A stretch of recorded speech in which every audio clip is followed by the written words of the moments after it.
sallim wa barik ala sayyidina Muhammad wa ala alihi wa ashabihi ajma'in. Amma ba'd. Dan jamaah subuh yang dimuliakan Allah, alhamdulillah kita kembali bersama dalam kajian Sirah Nabawiyah di subuh yang berbahagia ini. Tadi sudah diumumkan ya, pertama tentang tanah kuburan. Mudah-mudahan mungkin tidak semua mendengar ya, tapi perlorong bisa menyampaikan ke tetangga yang mungkin terlupa, karena sanksinya sangat berat ya. Jadi itu 5 juta ya, sanksinya kalau tidak menyelesaikan pembayaran yang sudah diringankan selama 3 bulan. Kemudian yang kedua, kunjungan nanti sore. Ya sudah pernah sekali dulu ke sana ya, tempat kebakaran itu Bang ya. Kemudian yang ketiga, tidak kalah pentingnya, hari Kamis jangan lupa ya, tolong disiarkan, kita ada renungan tsunami ya, 20 tahun gempa dan tsunami Aceh ya, merupakan peristiwa dahsyat ya. Gempanya 9,3 skala Richter, itu gempa kedua terbesar di dunia. Gempa pertama itu di Chili 9,5 tanggal 22 Maret 1960. Tapi walaupun di Chili itu gempa terbesar, tetapi gempa Aceh diakui oleh seluruh dunia sebagai gempa yang berdampak terbesar dalam 100 tahun terakhir, karena korban jiwanya sampai 1,4 juta ya, 250.000 lebih kurang. Kemudian yang kehilangan pekerjaan 1,5 juta, kehilangan rumah, tempat tinggal ya, itu sekitar 1,5 juta. Kemudian kerugian material itu sekitar 7 miliar US dollar. Itu kalau sekarang dengan harga dolar 16.000, 103 triliun ya. Jadi belum lagi dampak psikologis. Jadi memang bencana Aceh bencana terbesar, dan bencana Aceh menjadikan dunia tersadar ya, bahwa betapa pentingnya tentang pengurangan risiko bencana. Kemudian 2005 itu di Kobe, Jepang, itu berkumpul 140 negara melahirkan Hyogo Framework namanya. Kesadaran akan perlunya melindungi masyarakat dari bencana, itu kan Aceh. Kemudian di Aceh sendiri 2007 itu lahir undang-undang penanggulangan bencana, sehingga lahir badan-badan bencana mulai nasional sampai daerah. Dan dari undang-undang itu menyebutkan bencana itu tidak bisa dilihat setelah bencana. Selama ini setelah bencana. Jadi pra bencana, sebelum bencana, bagaimana kesadaran masyarakat ya, kemudian saat bencana dan sesudah bencana, yang disebut dengan manajemen bencana. Kemudian 15 Agustus 2005 terjadi perdamaian MOU Helsinki yang melahirkan Undang-Undang nomor 11 tahun 2006 tentang pemerintahan Aceh Damai. Ini dampak daripada gempa dan tsunami Aceh. 20 tahun sudah berlalu. Yang hari ini umurnya 40 tahun, waktu gempa itu mungkin belum nikah dia. Baru 20 tahun umurnya. Yang umurnya hari ini 60 tahun, waktu gempa tsunami itu kan masih gagah-gagahnya, 40 tahun umurnya. Yang hari ini umurnya 70 tahun, waktu gempa itu berapa umurnya? 50 ya. 50, masih produktif. Pejabat, kepala dinas, ya, kanwil. Subhanallah, mudah-mudahan kita bisa bersama nanti ya dalam renungan pada hari Kamis. Baik jamaah yang dicintai Allah, kita lanjut ya. Kita masuk pada era peperangan ya. Jadi masa peperangan ya, ini memang disinilah ya perjuangan Rasulullah dan para sahabat dalam menegakkan daulah.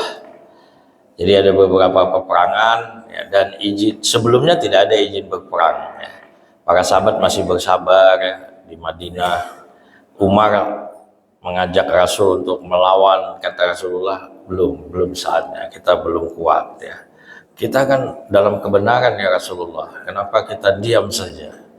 Rasulullah akan datang saatnya nanti. Maka turun Al-Baqarah ayat 216 ya. Kutiba alaikumul qital, diwajibkan atas kamu berperang. Jadi sudah diwajibkan. Wa huwa kurhul lakum, padahal itu tidak menyenangkan bagimu. Jadi berperang itu memang tidak, apalagi yang dihadapi saudara sendiri ini ya, pada saat itu saudara-saudara mereka sendiri. Wa asa an takrahu syai'an wa huwa khairun lakum wa asa an tuhibbu syai'an wa huwa syarrun lakum wallahu ya'lamu antum la ta'lamun.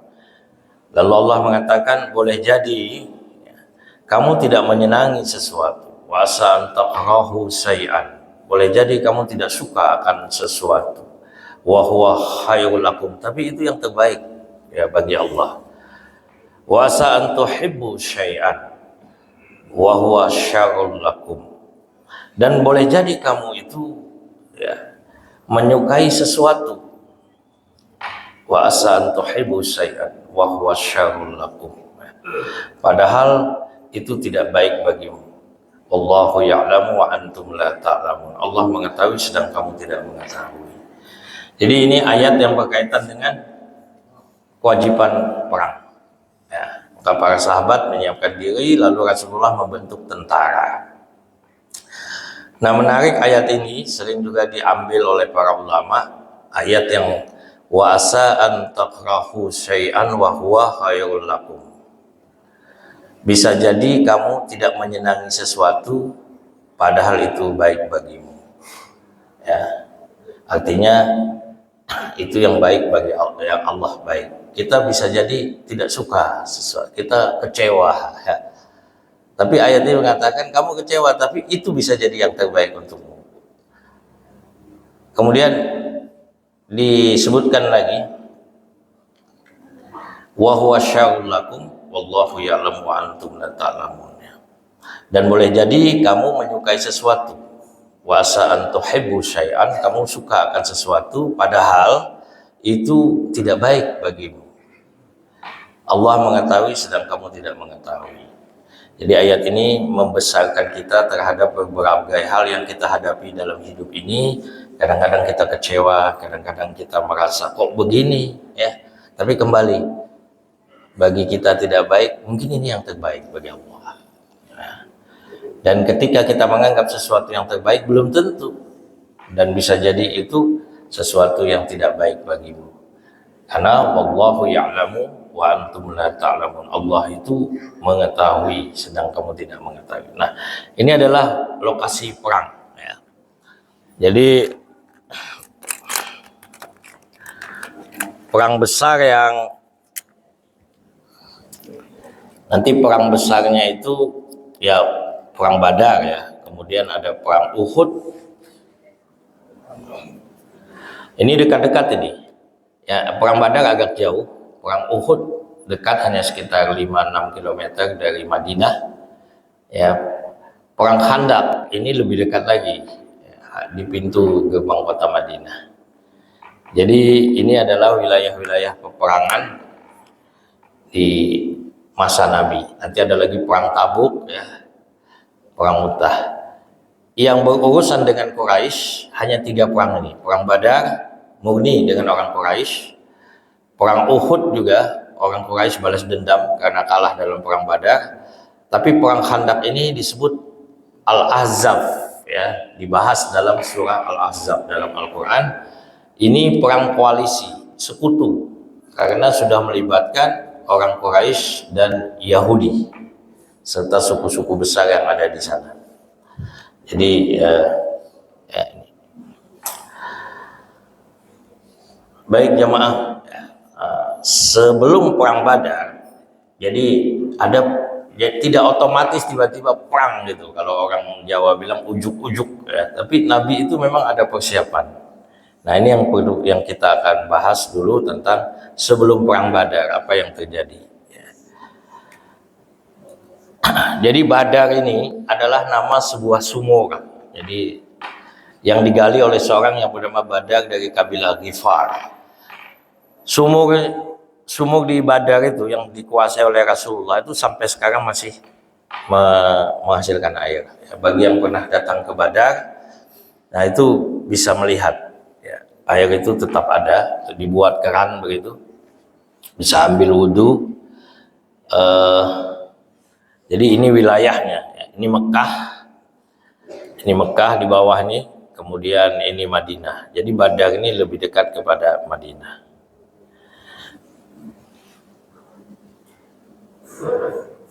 Nah, kawasan ini 130 km sebelah barat daya kota Madinah. Jadi perjalanan sekitar 2 sampai 3 jam. Ya, yang umroh mengunjungi Badar itu sekitar itu dari Madinah. Dia merupakan hamparan datar sepanjang 9 kilo kali 7 km. Itu wilayah di lembah Safala Wadi Safra dengan ketinggian 187 meter dari permukaan air laut. Di barat kawasan Badar, tanah yang subur sekaligus banyak ditumbuhi pohon kurma. Nah, di bagian lain kota Badar memiliki tanah berpasir dan sekitarnya merupakan perbukitan yang curam. Pada saat perang itu ini padang. Nah, sekarang ada kampung namanya Kota Badar, Kampung Badar, kampung kecil ini. Ya, dihuni oleh kabilah Hizaz. Ya. Tapi pada masa Nabi ini tidak ada penghuni. Ya. Jadi di sini ada lebih kurang 14 syuhada, nanti kita akan lihat 14 orang yang meninggal dalam perang Badar. Para syuhada, kalau buka Google hati-hati, banyak orang nulis itu asal-asalan. Dia bilang ada 70 syuhada, ya, 70 itu nanti di perang Uhud. Ya. Jadi itu perlu belajar syirah kita. Nah,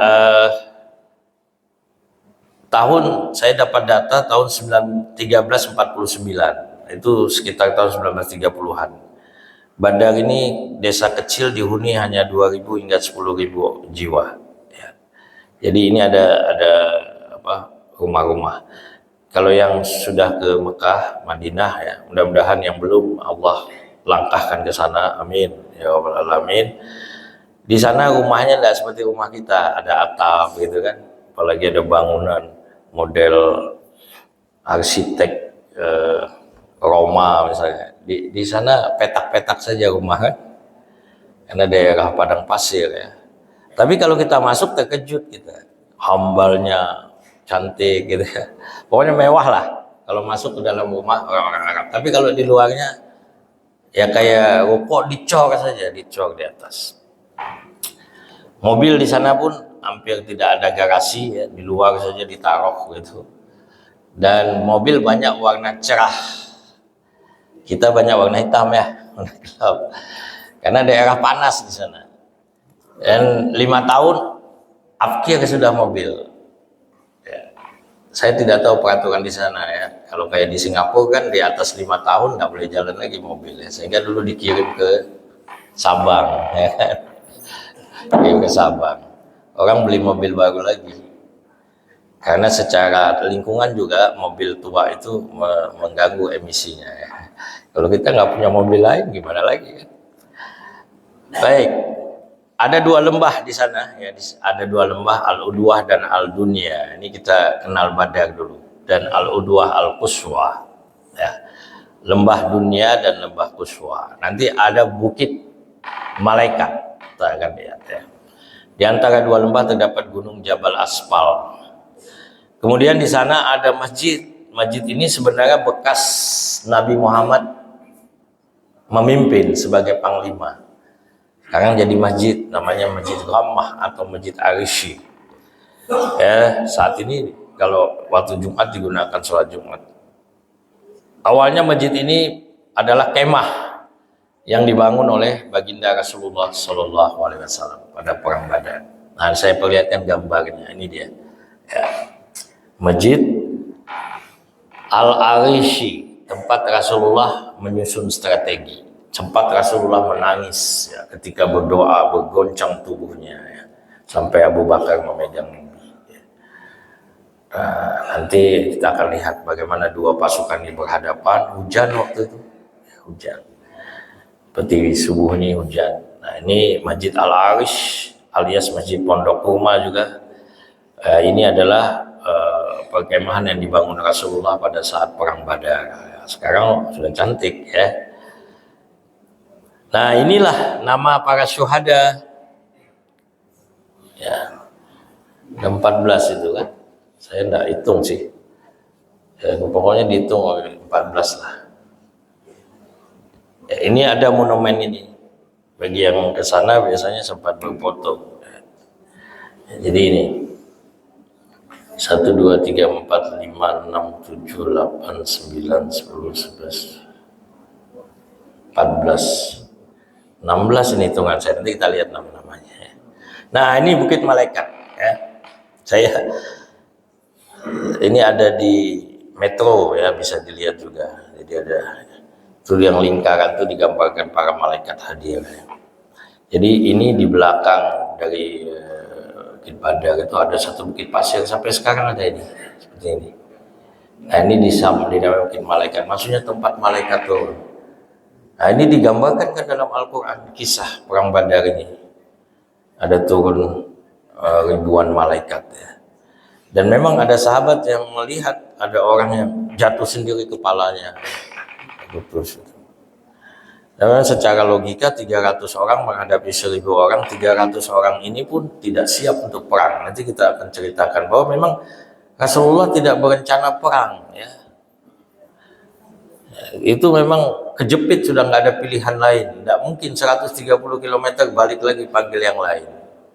Ini pada perang Badar, nanti akan kita kisahkan ya peristiwanya. Nah, sehingga Al-Quran menyebut Yaumul Furqan ya. Wa ma anzalna ala abdina yaumal furqani yaumal taqal jam'an. Dan kepada apa yang kami turunkan kepada hamba kami Muhammad di hari Furqan, yaitu di hari bertemunya dua pasukan.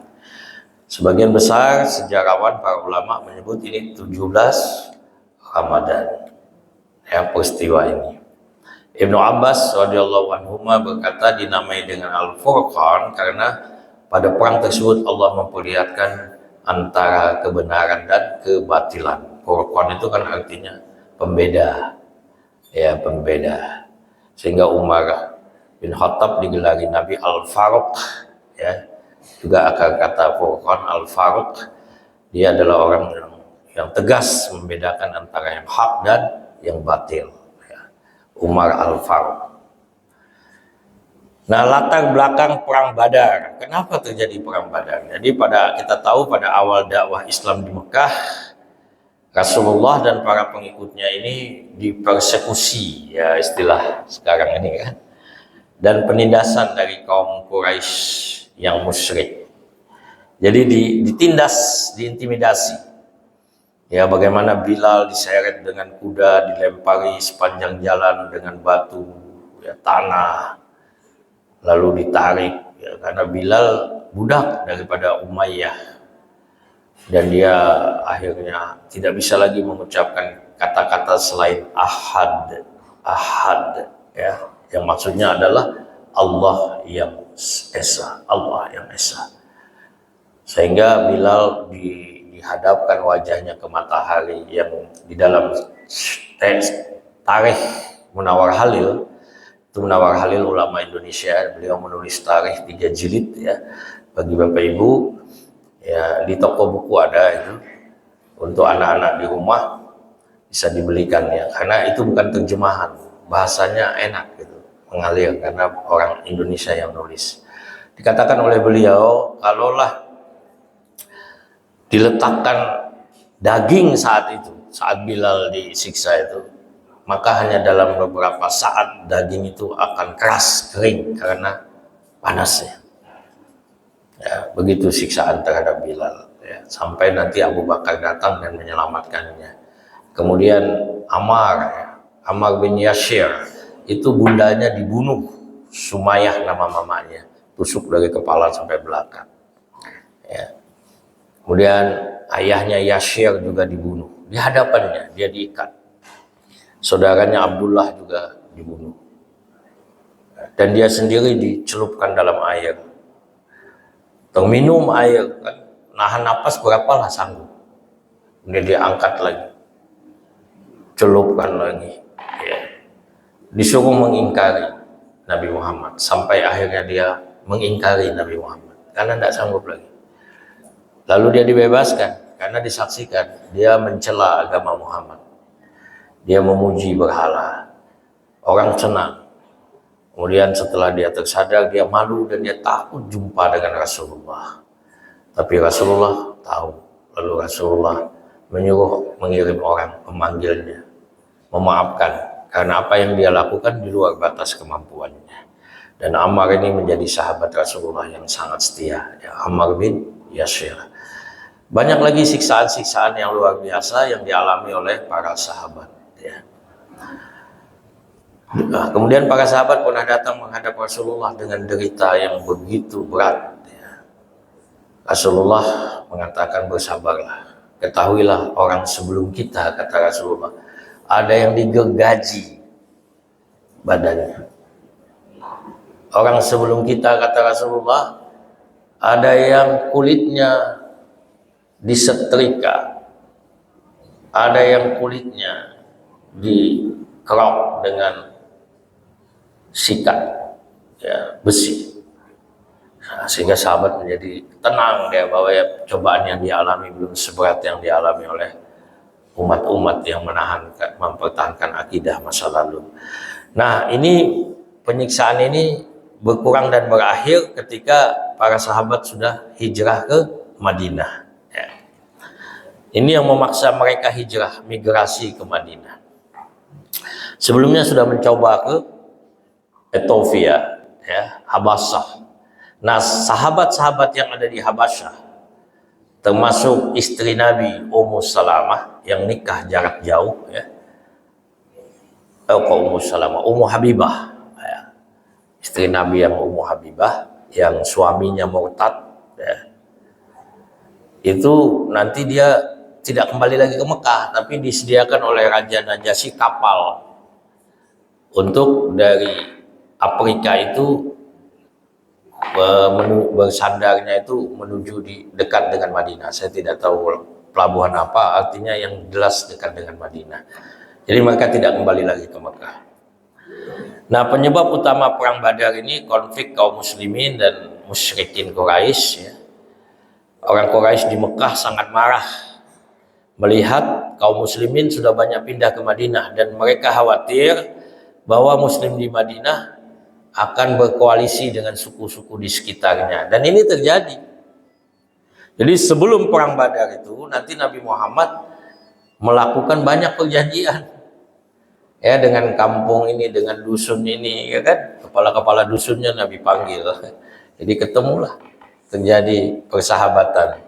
Walaupun mereka belum Islam, tapi mereka setuju untuk menjaga perdamaian, dan ini semakin membuat Quraisy itu panik, ya.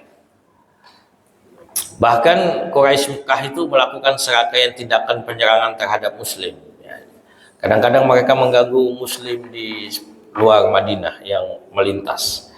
Jadi sejak terjadinya kaum muslimin hijrah ke Madinah, dulu kabilah-kabilah dagang dari Mekah itu, ya, paling mereka sendiri yang bawa senjata, tapi sekarang mereka bawa pasukan. Jadi memang ada pasukan yang dibayar untuk mengawal, ya. Dan kalau mereka ketemu dengan kelompok muslim, mereka rampok, mereka curi hartanya, dan bahkan mencoba membunuh pengikut Nabi. Dan Nabi Muhammad tidak mendiamkan ini, ya. Nah, ini muncul ayat berperang, ya. Kemudian surah Al-Hajj juga ayat 39, telah diizinkan berperang bagi orang-orang yang diperangi. Udina lilladzina yuqataluna bi'annahum zulimu, ya. Allah mengatakan telah diizinkan berperang bagi orang yang diperangi. Ini surah Al-Hajj ayat 39. Nah, kemudian Rasulullah, ini ilustrasi saja, karena itu wajah Rasulullah tidak boleh digambarkan, ya, ini hanya simbol. Jadi Rasulullah membentuk tentara, ya, pasukan. Kalau cerita tentara ini yang berhak cerita sebenarnya mantan tentara. Baik ya, baik. Ketika perang sudah diizinkan Allah, maka Nabi Muhammad menempuh langkah penting. Yang pertama, Rasulullah itu mengadakan perjanjian untuk tidak bermusuhan dengan kabilah yang tinggal di jalur perdagangan Mekah dan Syam. Nah, ini yang saya ceritakan. Jadi orang-orang Mekah itu lewat mana saja, ya. Dia berangkat, misalnya dia lewat Samahani, lalu lewat apa lagi itu, Lambaro, ya, sebelum dia sampai ke Belang Bintang misalnya.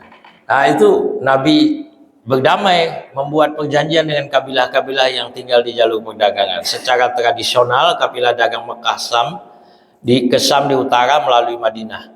Sehingga mereka, karena wilayahnya sudah dikontrol oleh Nabi.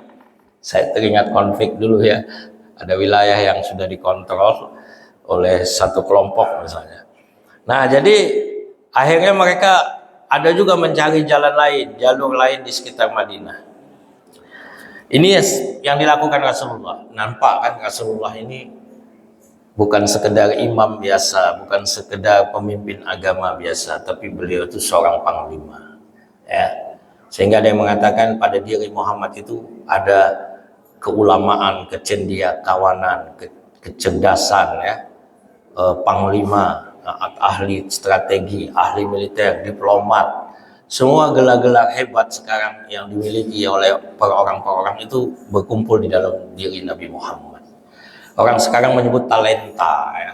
Orang yang punya keahlian lebih dari yang lain itu punya talenta. Nah, talenta Nabi Muhammad ini tidak ada yang bisa menanding. Ya, beliau memiliki segalanya. Beliau ahli kejiwaan, ya. Beliau juga seorang yang bisa menenangkan suasana. Kedua, tadi yang pertama perjanjian. Yang kedua, ada patroli, Pak. Nah, jadi Rasulullah mengirim pasukan-pasukan kecil, ya.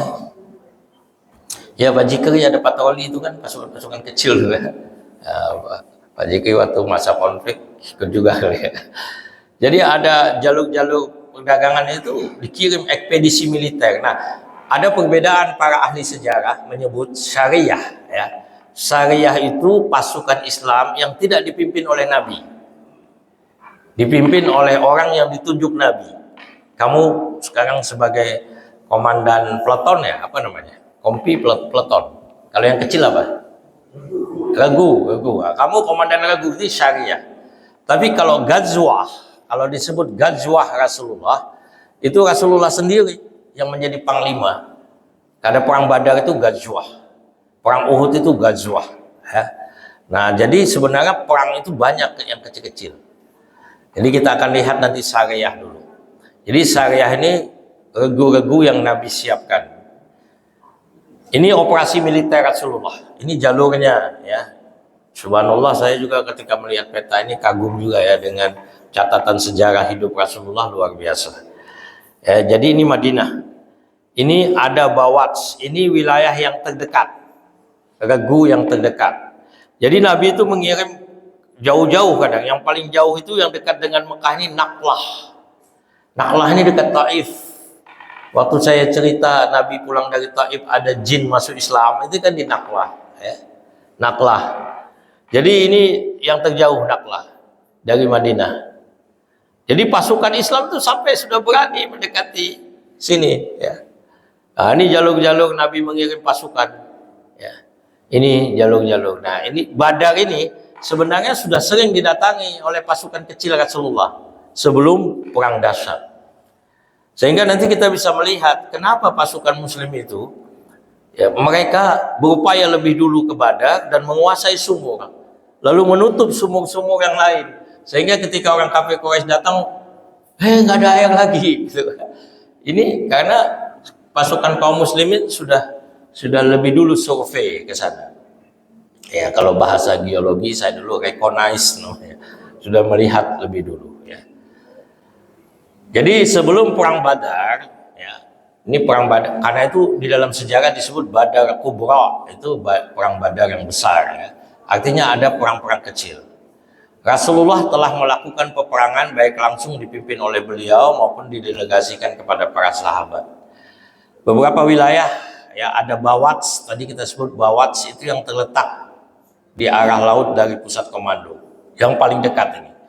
Ada Sipur Bahar, ada Jul Usairah ya. Kemudian Rabak, Karar, Abwa, Safwan, Naklah yang terjauh. Jadi ini yang saya sebutkan tadi itu wilayah-wilayahnya. Ini tugas syariah. Jadi Nabi Muhammad itu tidak membentuk ragu terus bingung, tapi Nabi bilang tugas kalian pertama kumpulkan informasi tentang situasi dan kondisi jalur Madinah ya, dari jalur Mekah yang lewat Madinah, mengikat perjanjian dengan beberapa kabilah. Jadi ragu ini diberi kepercayaan sama Rasulullah, kalau kamu ketemu dusun A, kadusnya namanya Dayat, adakan perjanjian ya. Kemudian ini ditugaskan oleh Nabi, sehingga tidak Nabi langsung turun unjuk kekuatan kepada musyrik dan Yahudi di Madinah. Jadi mereka sebelum berangkat dengan bendera bertakbir, orang Yahudi, orang musyrik, orang munafik di Madinah, wah ini Muhammad bukan sekedar rombongan pengungsi ya, kayak Rohingya gitu, ini betul-betul kekuatan ya. Ini dilakukan. Bahkan orang-orang Badui pedalaman itu ngeri melihat. Dulu mungkin ada perampokan di situ, ya. Itu sudah takut karena ada pasukan kaum muslimin. Kemudian mengancam jalur perdagangan Quraisy yang menjadi penopang kehidupan mereka. Jadi orang Quraisy terus terancam. Setiap mereka dekat dengan Madinah itu was-was mereka, siaga, sehingga bayar uang lebih untuk perjalanan mengawal ya. Nah, ini saya ambil dari Ar-Rahiq Al-Maktum ya. Ini kitab Al-Mubarakfuri, boleh dibaca lebih lanjut halaman 236-237. Al-Mubarakfuri yang menulis Ar-Rahiq Al-Maktum ini adalah kitab syirah yang sekarang ini banyak dijadikan pembelajaran, dan ini penulis terbaik, dia orang India. Ketika Rabithah Alam Islami mengadakan perlombaan menulis sirah, ya tentu sumber sirahnya sumber-sumber klasik ya, termasuk Ibnu Hisham, itu Ar-Rahiq Al-Maktum yang ditulis oleh Al-Mubarakfuri menjadi juara 1 dan diterjemahkan hampir 13 bahasa kalau saya tidak salah. Dan ada soft copy shopnya ya, saya juga punya. Jadi teman-teman bisa kalau beli mahal ya bisa cari di Google, bisa di-download ya, di-download. Nah, syariah yang pertama, kita satu ini saja, ini sudah mau jam berapa syuruk? Syuruk kita selesai ya. Jadi kita berlanjut nanti. Ekspedisi militer Sipul Bahri namanya. Sipul Bahri ini nama tempat. Ini terjadi pada Ramadan tahun pertama Hijriyah. Jadi perang Badarnya sendiri Ramadan tahun 2 Hijriyah. Jadi ketika Nabi masuk di Madinah tahun 1 Hijriyah, ya, bulan apa? Rabiul Awal ya kan, 12 Rabiul Awal Nabi masuk Madinah. Habis Rabiul Awal, Rabiul Akhir, Jumadil Awal, Jumadil Akhir, Rajab, Sya'ban, Ramadan. Ya hanya berapa bulan Nabi di Madinah, Nabi sudah kirim pasukan. Dipimpin oleh Hamzah. Jadi Hamzah bin Abdul Muttalib memimpin ekspedisi militer. Pasukannya 30 orang. Ya, ini regunya 30 orang. Semua dari muhajirin. Nah, ini nggak ada orang Ansor. Orang-orang Mekah semua. Ini ekspedisi militer pertama. Tugasnya menghadang